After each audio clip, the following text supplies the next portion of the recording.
Good afternoon, everybody. Thank you for being here.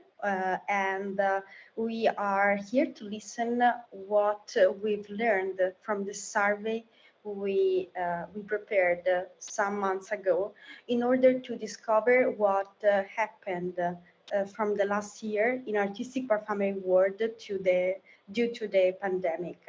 Well, let me say that our scope with this survey was to interview two big groups of audiences. The first one is called the B2C one. So we wanted to speak to gain information from the end user, from the fragrance lovers.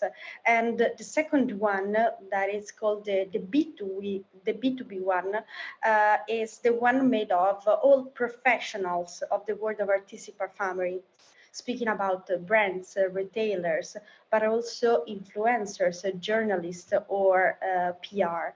Well, respondents were about 500. That it's not a huge number, but we'll see that together, considering that surveys were filled in, were attended by people who have a relation with the artistic perfumery world. What we collected, all the data, are really significant. So let me introduce you to our consumer, to his ID. So we are speaking about mainly women that are from 36 to 55 years old. The majority of respondents were from Italy, and half of them have a degree. Well, going deeper in their habits, in their interest in perfumes, half of them wears only niche perfumes. And that's the reason why I said just 1 minute ago that they are completely in target with our audience. And another huge group, almost the 40%, wear both niche and commercial perfumes.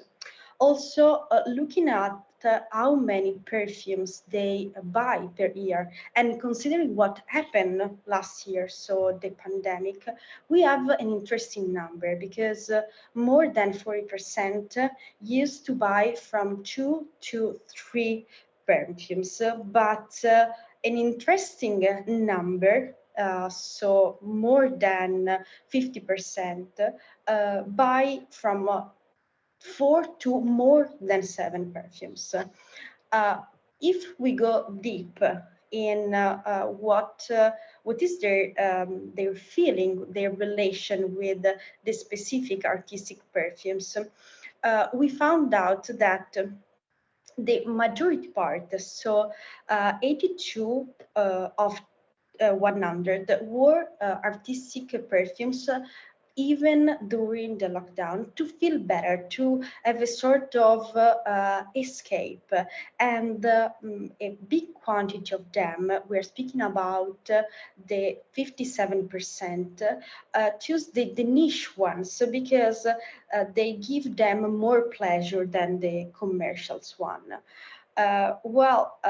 Also speaking about the expense on this kind of products, despite any expectation and the probably difficult economical situation that people might have in the past years, we found out that the expense in niche fragrances hasn't changed, or most of all has increased. That is I think a really good signal for the sector and for this world.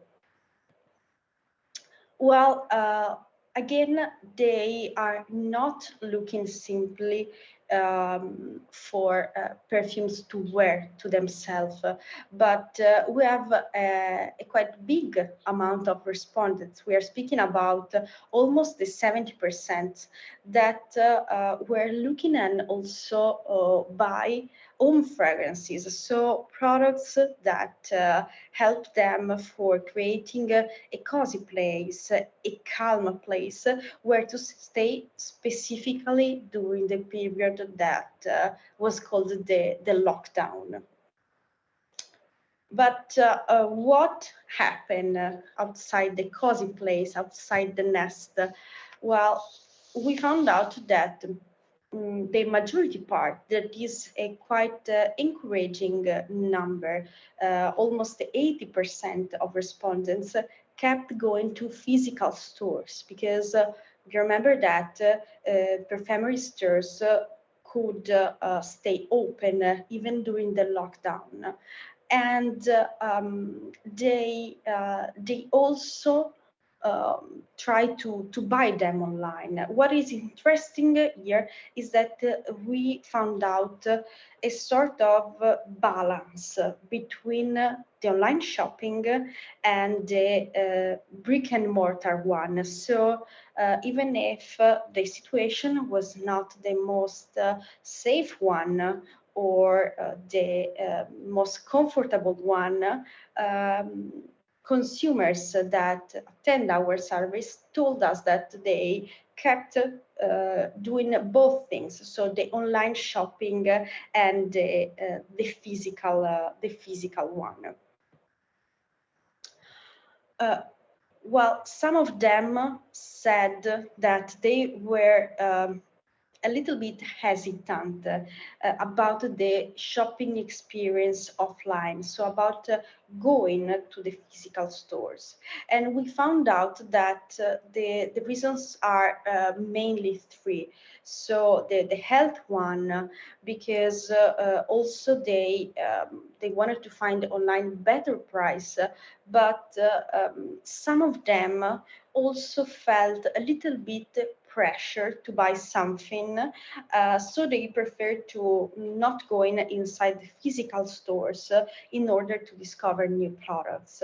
Well, these data are extremely relevant because they told us that it's necessary to go deeper in that, and it's necessary also to find the best way to make these fragrance lovers use and comfortable in going inside the stores.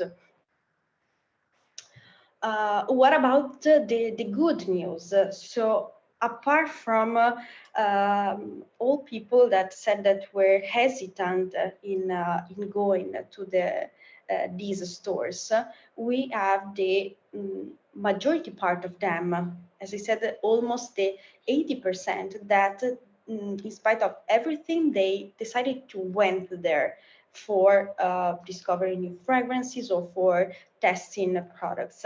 And again, what is it's a positive message is that almost everybody gave us a positive feedback about the safety situation they found in stores. The 87%, for example, told us that everybody in the staff of the store wore the mask properly, or they felt safe, they felt not worried of being inside the store. And if we think that the experience in the stores, even before pandemic, but especially after that, is increasing its importance, that an extremely relevant information. Well, we also investigated about products. We created this new label, the product 2.0, because people, our respondents, also told us that they were looking for different services apart from the simple perfume bottle. We found out that, for example, an interesting percentage of participants took part in video consulting sessions with beauty or perfumery experts. Well, I know that 16 is not a huge part of the total, but what is really relevant here is that the all people of these 16% said that they were extremely satisfied and they would do it again. And moreover, we have a few number of people that decided to attend a video consulting session with a fee. And almost all of them declared that they would do it again in future. We went deeper with this new label, this product 2.0 label, to understand better where was the interest. So were we speaking about online courses or kit or both of them? Well, mostly users were interested in generic online courses about perfumery, or again in buying olfactory kit of raw material. That is a theme connected with also the interest in sustainability of the products. And what happened is that only the 10% of them did the step first and decided to purchase these services like the online courses or the olfactory kit. It's an interesting point for our discussion to understand what happened in the 90% of cases, because again, it's not a negative message. It's something that show us the potentials that in this industry can be used in order to move the whole part of that 90%, or maybe for the beginning just a part of them, in not simply trying or having an interest in these kind of services, but also in purchasing them. We also investigated about olfactory families in order to better understand if taste during pandemic change. And well, one of 3 respondents said that it doesn't change, so nothing happened to the preferences about olfactory families. And the most appreciated ones were the citrus one, the oriental, the floral, and the woody.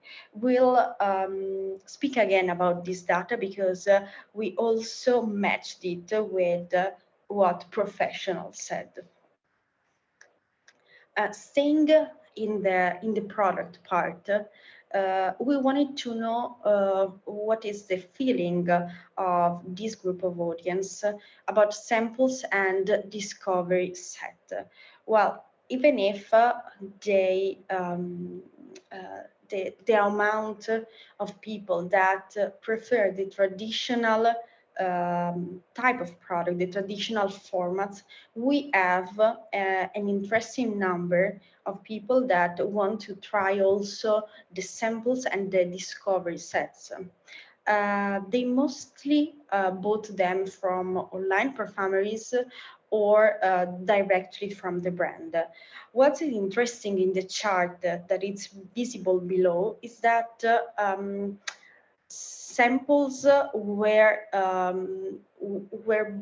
bought most than discovery kit, but we know that the reason why we have this data is probably that creating a discovery kit is more include an higher effort for brands, for retailer. So probably maybe the offer on that was lower than the sampled ones.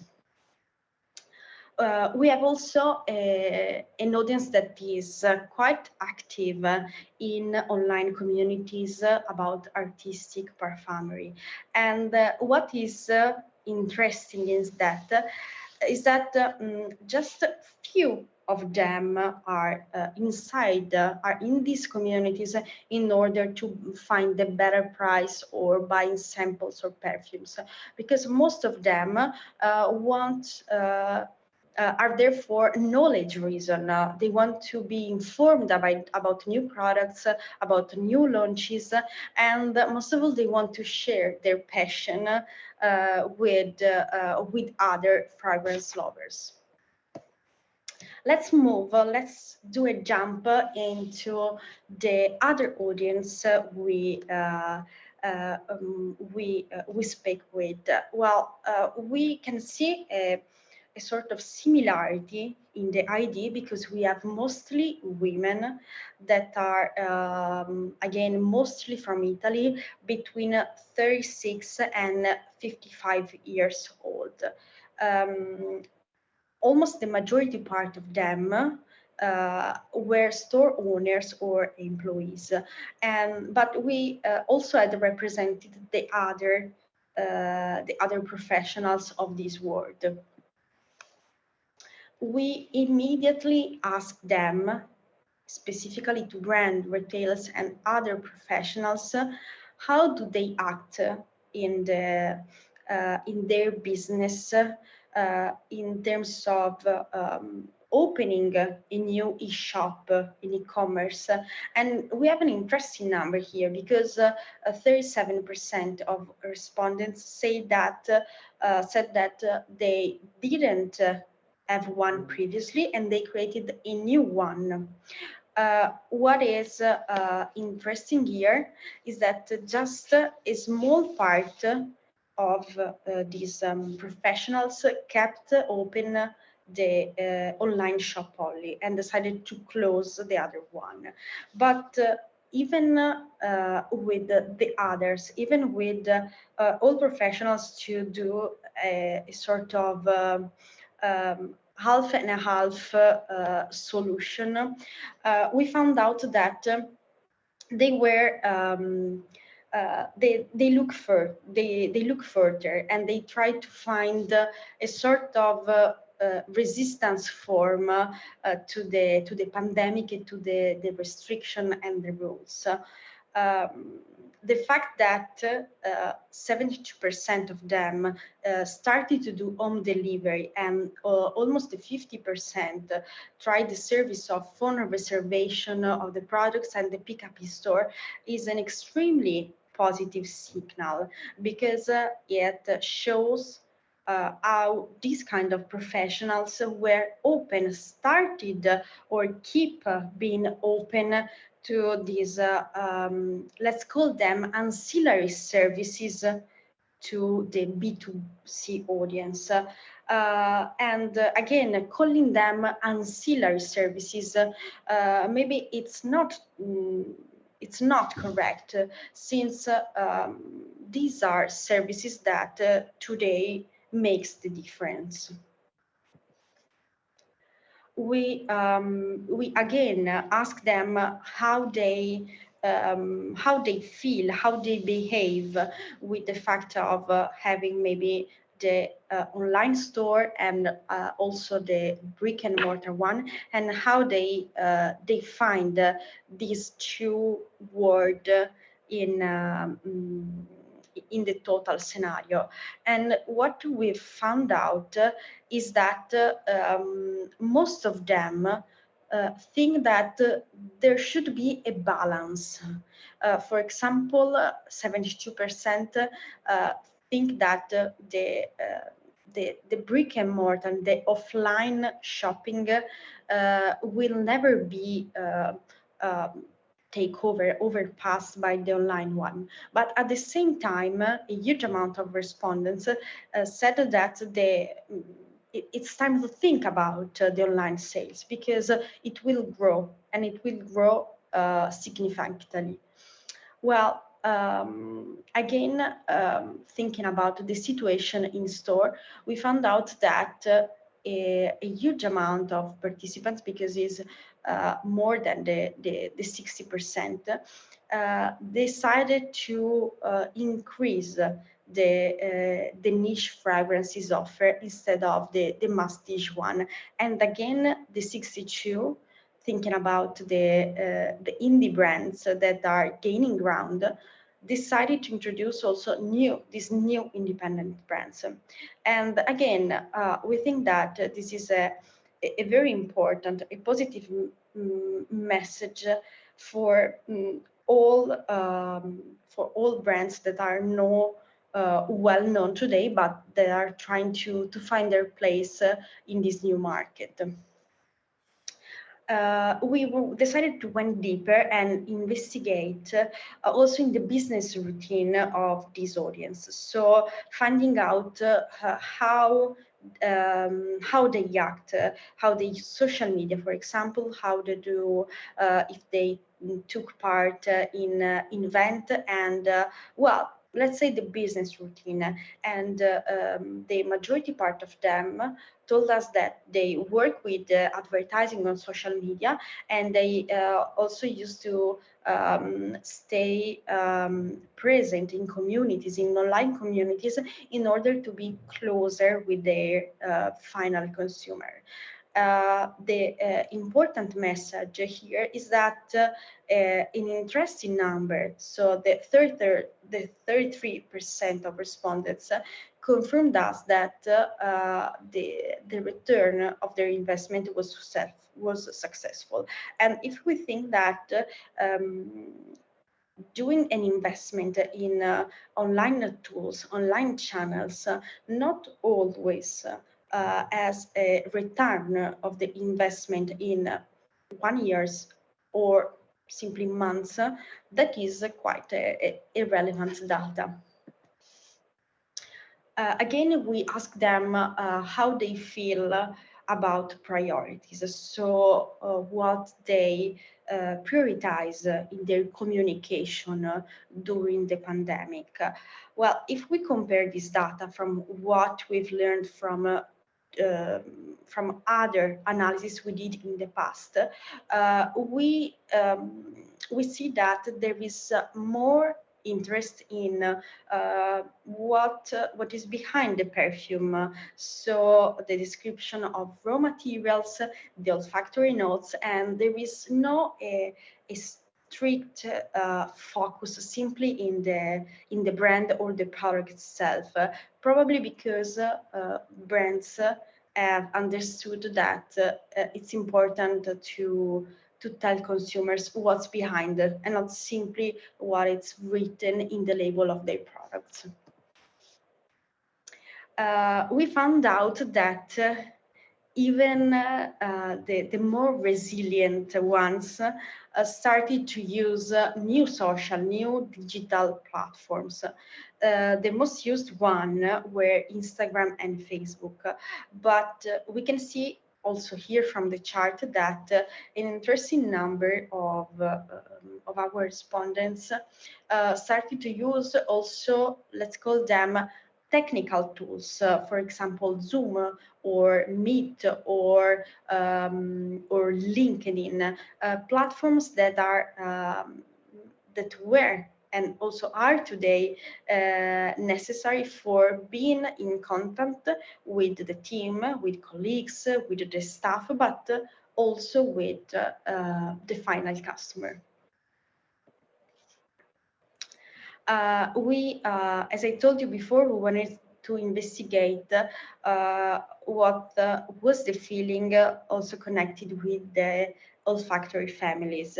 So we've seen that for consumers, the citrus, the floral one were the most preferred ones. We ask retailers and brands which kind of families they sold mostly, and apart from the first two, so the floral and the citrus one, we've learned that also the gourmand one, a sort of new olfactory family for consumers, but well known for the industry, where was well sold and well proposed to final consumers. Moving to the other part of B2B audience that it's made of journalists and influencers or PR. We wanted to ask them what we've asked also to the other group, to the brand and retailers. So what they do, what was their business routine, their communication during pandemic. And we see that here again, the interaction with final users was on the top. Most of them, almost everybody, decided to post video content because we know that this kind of media probably are more interesting, are more engaging for users online, but also decided to be present, to take part at the perfume communities. And as you probably remember, this perfectly matches with the presence of final consumers in these perfumeries communities online. Again, we asked them which were their priorities during the pandemic. And it's interesting to see that also here, as we saw for brands and retailer, they were not focused on simply products or brands, but again, they wanted to tell, to promote what was behind the product, the olfactory notes, for example, or the raw material, or again, the brand, but connected, but related to their history, not simply with the noun itself. Again, we investigated about the olfactory family that were liked and promoted, and we have a new entry here. The green one is let's say, the most promoted one among journalists and influencers, and this is a quite relevant thing because we know that journalists and influencers, this kind of professional, are probably the main ones that tell us what will happen in the future, that tell us the forecast about artistic perfumery. And closing my presentation, we wanted to show you the difference between the demand, so the public, and what effectively is the supply. We see that there is a combination of demand by B2C, offer and promotion around the citrus olfactory family, and something changed with the other ones. For example, the gourmand was the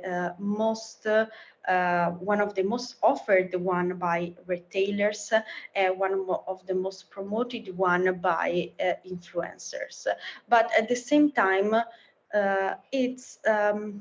it is still growing among the B2C audience, probably because they simply need to know more about unknown olfactory families, and they need to be supported in approaching this part. And thank you for being with us. I am leaving the stage again to Silvio Levi, and again, thank you. Thank you so much. A brief note that I have to give is about the family oriental that someone, especially my colleague, was praying me to communicate that would be better to call Ambery for a lot of reasons. So unfortunately, we prepared the documentation before, and so that is a little note. Now I would like to let Marco to give the comments about this data, and so I leave the stage to Marco Ricchetti. Thank you so much. Well, thank you to you, Silvio. Let me start again, from the trivial world of economics. Well, it's quite impressive, the numbers in terms of the increase of purchases. Uh, well, Alice has mentioned 27, I think, or something like that, that increased actually their purchases in the B2C section. But if you make just a small addition and you add those that has maintained stable, the purchases, you get to a striking 70% of people that either maintained the level of expenditure of credit during the worst crisis, economic crisis we had since World War II. That's quite.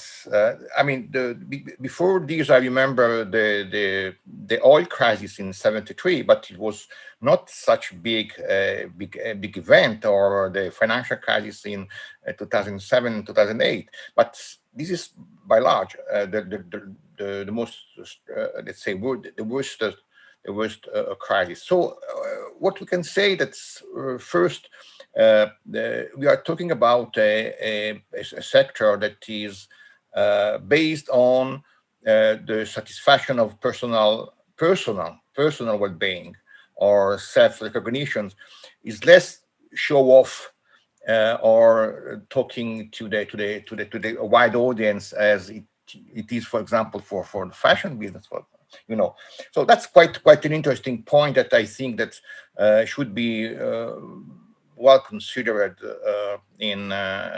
for the future, and a part of being let's say a perfect school book case for demonstrating how during a crisis you have winners and losers. And so this is the first point that is quite interesting. The second one I took some note is the fact that 1/3, 34%, if I'm not mistaken, of people has decided to buy to still buy in stores. Well, 60% are Italian, so fortunately perfume stores were not closed during the pandemic. So one could ask, is it a high number or a small number? Well, let's say that first of all is higher than those that bought only online. That's quite interesting, I think. So it means that in a way it's a good number. It's not a bad, good news, not bad news. However, if I took what was on the slide, that 43% of people were also buying online because of some convenience in delivery. I mean, it was not mentioned clearly in the slide if it was also for good prices. But anyway, if it is about delivery, I totally agree with what Alice said, that the delivery element is not an ancillary service anymore. I mean, I'm just making some, I have to confess, some buying of not perfumes on Amazon today. The main reason was not price. I was able to buy best price on another platform, but the idea was to have quick and I do say shielded and sure delivery. And this is why I decided to buy on these platforms. Last two couple of points. One is about community economics. 44% of people that is in the communities, 70% of those for passion, super for whatever marketing or anyway cultural strategy. I think, however, looking at the list of the actions that are were presented, I think we need to think more out of the box. You make do on the digital space much more than you do in stores. For example, the sessions about training or these type of things. You have to think totally out of the box. I remember that someone that it is in this panel organized in the past connection between between music and perfumes. Why not to take advantage advantage from the digital space to try to cross Spotify and creating playlists or video playlists on YouTube. Well, you have plenty, I think, of opportunities to demonstrate the link between the perfumes and other artistic forms. So again, apparently there is an interesting perspective in front of us. Maybe we need to push a bit more our creativity in marketing strategies. Well, that's all from my side for the moment. Thank you so much, Marco. Is now the turn for Chiara that finally listen. And Thank you, Silvio. I think that this result drive us a really positive message about consumer habits because we discovered the purchase propensity hasn't changed, increased, and our consumers supports local shops. Let me return also for the need of information of our consumers. I'm referring to search patterns. Before we see that a lot of people look for information about where to apply perfume, how to wear perfume. So I think that there is a basic level of information that must be addressed, especially by shops. I think that consumers, especially new buys or people that begins to become passionate about niche perfumery, needs to add this information directly in the shops, and of course independent perfumery and retailer must also address this need with their digital communication.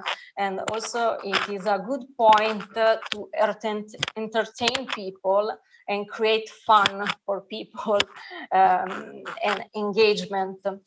Another important message, I think, is that from seeing the chart in which we see olfactory families and notes, we can see that we don't have a prevalent olfactory family, a prevalent note. We studied also the respondents' answers, and we found out that the people, in some cases, indicates as new families, citrus families, leather families. So they put together very different notes, and this is a good message if we relate it with the propension of people to experiment. And okay, sorry, I had information about my. Okay, I think that maybe you can hear me better now. Okay, I was telling about the fact that we don't see a prevalent olfactory note, and we can refer this data with the propension of people to experiment. This is, I think, another important message that must be considered by independent perfumery. They really need to make possible to people to experiment, and they can do it with samples. From this pandemic, for the first time, the sense of smell was really important. We have seen this in the anosmia chart, and we can see that maybe companies in the industry needs to verify the potential of olfactory training kits. The importance of smell, it's something that will last, because people discover that perfume are important for relieve the situation and the anxiety, and for the fact that perfume permits to travel when travel was forbidden. So I think that is an important positive thing about the period that we suffered, that was really complicated. So I leave the stage to Karen for her insights. Okay, I'm gonna start by sharing my observations on the B2C part of the survey. So, you know, as my colleagues here have commented, I think it's a really positive sign to see that over 60% of the respondents admitted to buying 2 to 7 fragrances in the period, because to me, that seems like a lot of fragrance. For a B2C person. So it shows that there's a loyalty to fragrance and clearly an interest, and it has a value to them. We also see that fragrance became a bit of a ritual, and the feedback in terms of buying home product and candles and such, it's totally in line with what's happening on a worldwide basis. So the trends that we see are in line with what's happening in the world. Then I would say also, it's to me, it's very encouraging to see that 34% of the people are looking to buy in their local shops. Because I think, you know, during the pandemic, so many people lost their livelihood. And I think that it shows a type of solidarity where people want to support the small business owner and to keep them afloat, and that this is their preference in terms of when they're going to go in the store. If they're going to go into a physical store, that these are the stores that they want to support. I think it's also encouraging to see that 86% are saying that they feel safe in the store. So again, you know, this is a good sign, especially when you think that the survey was taken when we were, most of Europe at least, was in the middle of a third lockdown. So, but the opportunity is because we see then that 57% said that their in-store experience was not satisfying.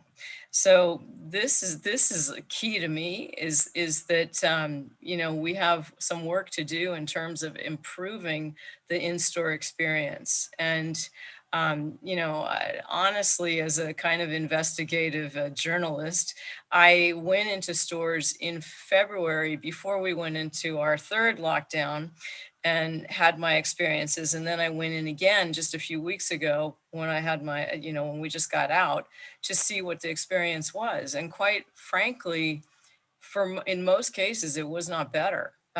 So there's a lot of work to be done. And as Chiara just mentioned, it's in terms of, you know, you have to go, you really want to go in the store to smell the fragrance, but you have to go in there for more than that. There has to be more reason. There has to be discovery. There has to be entertainment, education. It's a personalized experience. It's a service. And if you've had good service, then you know that this can be done. It's not that it's not doable. It's doable. So I think that there's still some work to be done in terms of the service that is provided at store level. In the prior workshop, we talked a bit about testing fragrance and finding the fragrance for you.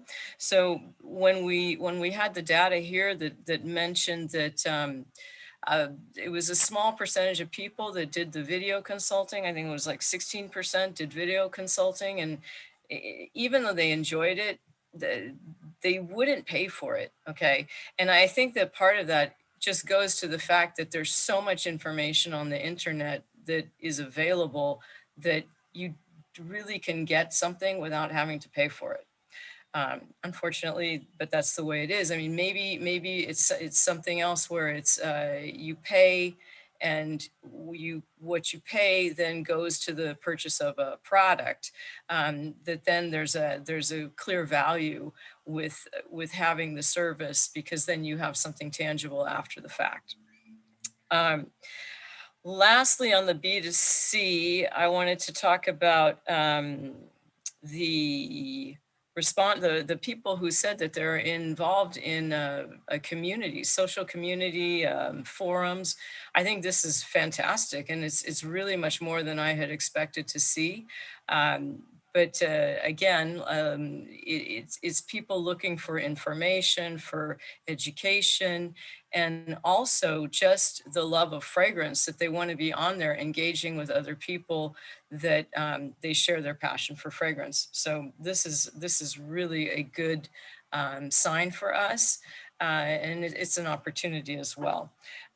Just really quickly, I'll look at the B2B section, and the one thing that really stood out to me was that 19% of the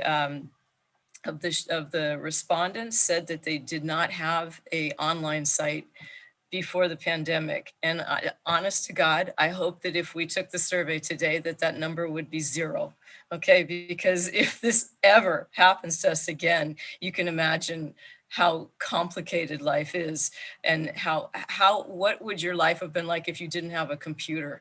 So think about, not being able to sell anything during that period. And so I truly hope that number is now 0.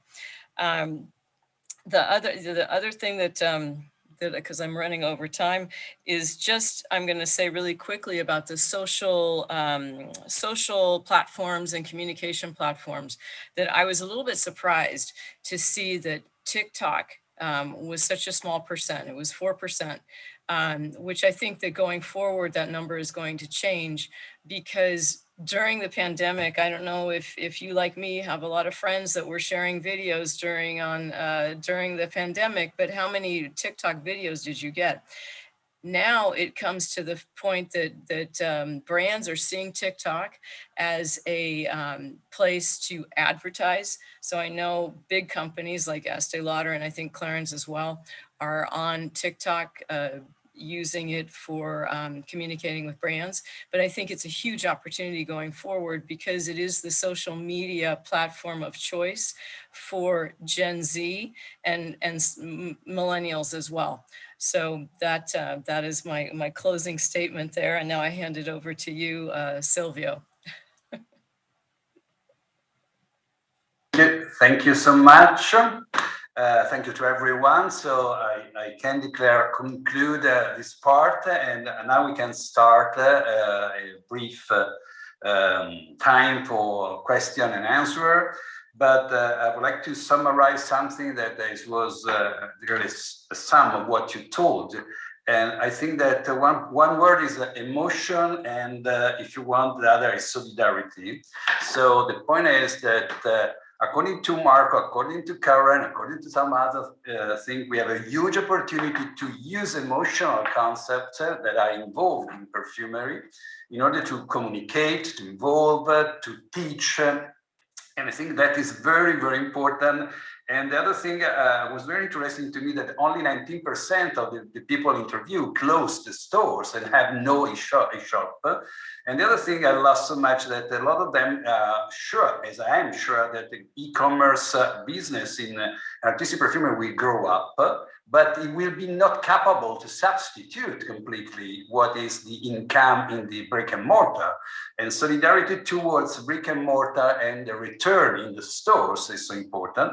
But we need absolutely to make more enjoyable the experience. And using also the, let me say, the digital, so the phygital, we have to improve, is to come into the houses, sending samples, sharing information, but inviting people to come back in the environment in the shops, I think. Right? The shop must be experiential. So music, artistic concept, and especially letting the people to better understand the olfactory message. But the other point, we saw that so many people don't know, so the identity is so poor at the moment for that section. A lot of people would like to discover, so school, information, how to do, etc. Basic question, and we have to give answer, I think so.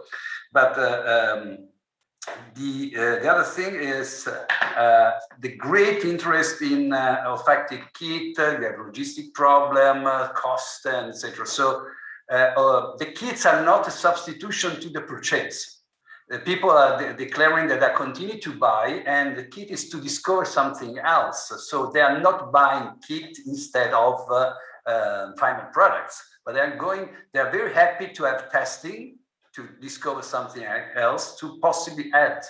The fact that some retailers are telling that are increasing the number of artistic brands in their portfolio is also interesting, because especially during pandemic, because investing in something new that you have to promote, that is not very well known, but you feel the interest of your consumer, that is absolutely promising. And I do hope that in the next analysis we will share together, we can register a dramatic increase in interest worldwide, I do hope so.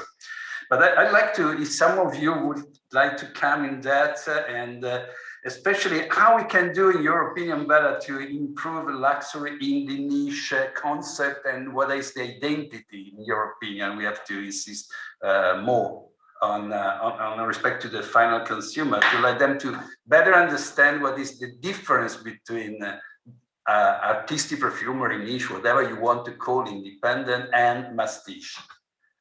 I let you, each of you, to tell 3 words, if possible, 3 adjectives. Karen? To describe artistic niche fragrance, I would say unexpected, innovative, and quality. Thank you so much, Marco. Okay, well, I could say Karen was perfect. But anyway, let's say, let's try to find something to substitute quality, because it's quite difficult, I think, to define. Well, I think that creative can be something similar to unexpected. Compared to quality, artisanal is something very, very interesting. That's, for example, in the fashion business, is becoming an interesting word. I'm not sure that exclusivity is anymore a right word. So, well, that's my comment. Thank you, Chiara. Okay, Silvio, I don't have 3 words, but I have a 3 concept. Experience, because niche perfumery, artisanal perfumery, make me possible to travel in new time and places, like told us yesterday Annalisa. It is like a DeLorean, back to the future way to return to something that is familiar and new. The other concept is that talks about me. So I can find my smell, my olfactory signature.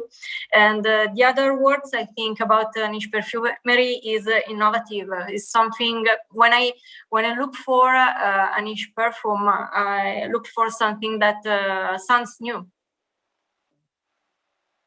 Thank you. May I ask to Alice or? Okay, well, I'm something, well, quite connected with what Chiara said, and my word is people. Because as we learned just a few minutes ago, well, speaking directly with our audiences is, I think, the best way to learn, to get inspired for knowing what we should do tomorrow and in 1 month and in 1 year. And again, people are the main concept in artistic perfumery, since the product itself in a certain way is chosen by the person, and it creates a sort of connection that people told us you couldn't find with a commercial ones. Thank you so much. I think that once again, connecting to your words is community. So, you know, the communities seems quite interesting, but should remain in some manner is isolated groups of people that are very involved. I think what we need is how to invest in a proper manner, because sometimes the brands are not so big and they have no big financial support. But using the new system of social network in a proper manner should be accessible, But I think one of our role as Esxence, as Essencional, is also to connect the different groups and community and create a full network that can communicate and create really the word people is so important. So I think that we have in some manner to suggest retailer how to connect with people.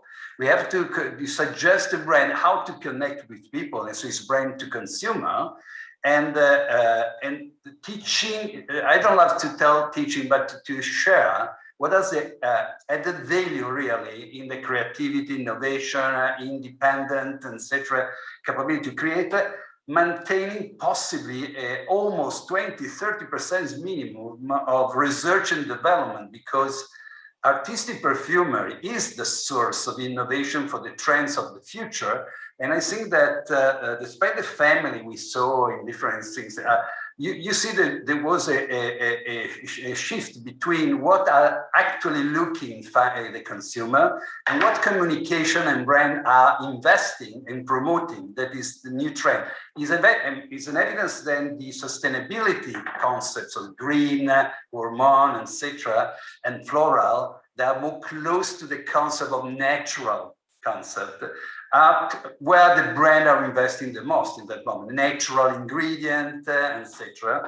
The consumer in that moment are still following partially the bestseller we created in the past, and we are moving, but it's quite simple to understand that everyone, especially the big company, are investing in everything about natural, not synthetic, and ethical harvest and whatever you want. So we know that that will be the direction, but in that direction, I think, and I do hope that the brand will be capable to be still creative, not doing all the same. Otherwise, we will have a flat proposition of natural.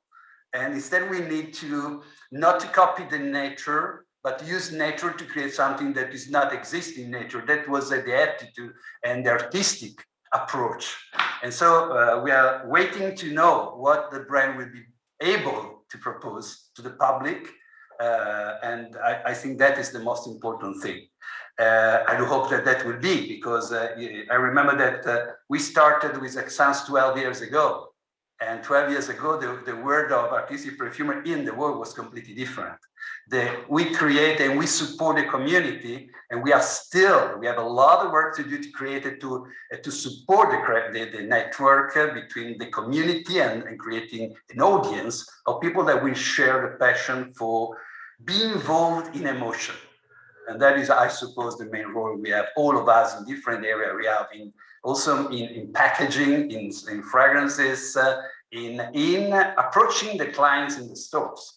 And that is, and inviting them to come in our store, in our fantasy. That is, I do hope it will be much more our interest and topics. So I think we can close there. If you have something to add, obviously you are welcome, but I think that we ask a lot of patience to our listener. And I do hope that we will make together, not only online, but surely in Milan, possibly in next March, all together and discussing what's happened, what we was capable to support during this absence. But fortunately, the family is still linked together. Thank you so much to everyone. Thank you. Welcome back in Esxence, and follow Essencional, that we will try to maintain connected, all of you, with us. Thank you so much to everyone. Bye-bye. Ciao.